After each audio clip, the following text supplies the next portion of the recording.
I would also like to address issues in opinion pieces that we've seen in the Hamilton Spectator and letters to the board. And reading through those letters, I know they are all passionate about the environment and natural areas. So I would like to address at this time just some of their concerns. A number of them have stated that we are bulldozing over or paving wetlands. And unfortunately, I never saw one example because I'm not aware of one.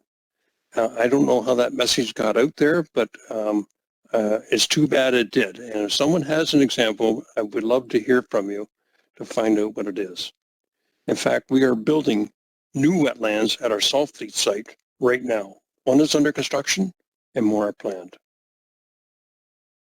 There was an allegation by a columnist that we are shrinking our natural areas. Well, in fact, we added 177 acres of natural land in 2021 to our current 11,000 acre ownership.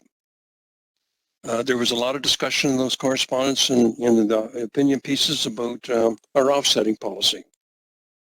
And just for everyone's benefit, and 3 conservation authorities already have one.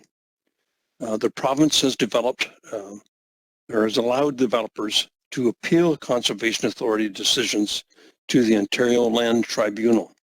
It's a new adjudication group that's been set up by the province of Ontario, formerly the OMB. And LPAT, Local Property Appeals Tribunal, so they're on their 3rd name right now.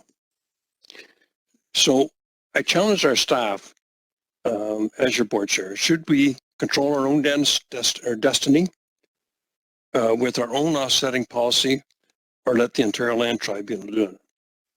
So that was my challenge.